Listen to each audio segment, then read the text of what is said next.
একটি ছেলে বা মেয়ে যখন বাবা মা হয়, জীবনটা বেশিরভাগ ক্ষেত্রে আমূল বদলে যায়। বাইরে থেকে সেরকম পরিবর্তন লক্ষণীয় না হলেও তার জীবনের প্রায়োরিটি লিস্ট নতুন করে লেখা হয়। আর সেই লিস্টে একদম ওপরে থাকে তার সন্তান। তারপর কয়েক মাইলের মধ্যে আর কেউ নেই, কিচ্ছু নেই। সন্তান জন্মানোর পর অনেক ক্ষেত্রেই মায়েরা চাকরি ছাড়েন বাচ্চাকে ভালো করে বড় করবেন বলে। বাবা বা মা চাকরি ক্ষেত্রে বা অন্য অনেক ক্ষেত্রে কম্প্রোমাইজ করেন, কারণ তার পিছু টান আছে। একজন মা হিসাবে সত্যি বলছি, প্রমোশন বা কোনো পুরস্কারের থেকে অনেক বেশি আনন্দ হয় পাড়ার রবীন্দ্র জয়ন্তীতে সন্তানের আধো আধো গলায় বলা, মাগো আমায় ছুটি দিতে বল।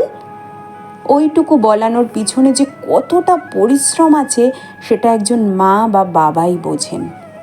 সন্তান যখন বড় হয়, যথাযথ মানুষ হয়, অদ্ভুত এক অবসন্নতা গ্রাস করে বাবা মাকে। সে অবসন্নতা তৃপ্তির। মনে হয়, যাক, আমাদের এতদিনের পরিশ্রম তবে সার্থক হলো। সন্তানের সাফল্যে বাবা মায়ের যে শান্তি, তার তুলনা আর কিছুতেই নেই। আমাদের মতো মধ্যবিত্ত ঘরের ছেলে মেয়েদের কাছে ছোট থেকে বড় হওয়ার সময় বড় হয়ে কি হতে চাও প্রশ্নের উত্তরে প্রায় 90% ছেলে মেয়ে বলে ডাক্তার। কেন? ডাক্তারি এমন একটা পেশা যে পেশার সঙ্গে জড়িয়ে থাকা মানুষদের প্রতি আমাদের এক আলাদা সম্ভ্রম কাজ করে। তারা ঈশ্বরের আরেক রূপ। আমার ছেলে বা মেয়ে বড় হয়ে ডাক্তার হবে এমন একটা স্বপ্ন বহু অভিভাবকই হয়তো মনের গোপনে সযত্নে লালন করেন। আর যাদের ক্ষেত্রে তা সত্যি হয়, তাদের খুশির সীমা থাকে না।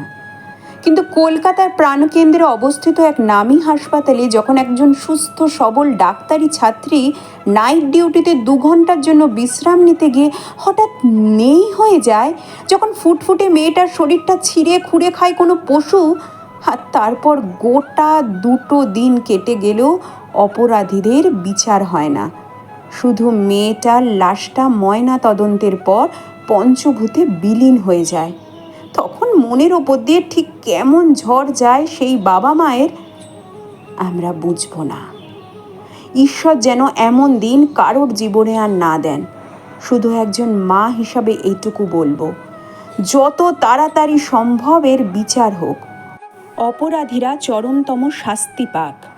সিসিটিভি নষ্ট করা হলেও আশেপাশের ফুটেজ দেখে বা যেভাবে হোক চিহ্নিত হোক অপরাধীরা, কারণ আমি বিশ্বাস করি এ কোনো একজনের কাজ নয়।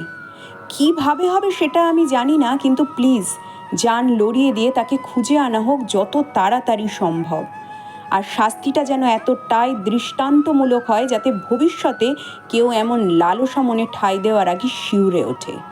প্লিজ, একজন মা হিসাবে ওপেন ফোরামে আমি অনুরোধ করছি, আমাদের সন্তানদের ভবিষ্যৎ সুরক্ষিত করা হোক, নয়তো আমরা কোন পৃথিবীতে পাঠাবো ওদের? সকলের চোখের ওপর থাকা জায়গায় সুরক্ষা যদি এরকম হয়, তাহলে আমাদের মতো সাধারণ মানুষ কোথায় যাবে? আরজি করে ডাক্তারটিকে নৃশংসভাবে খুনের ঘটনায় যুক্ত সমস্ত অপরাধীদের চিহ্নিত করে তাদের দৃষ্টান্তমূলক শাস্তির দাবি জানায়।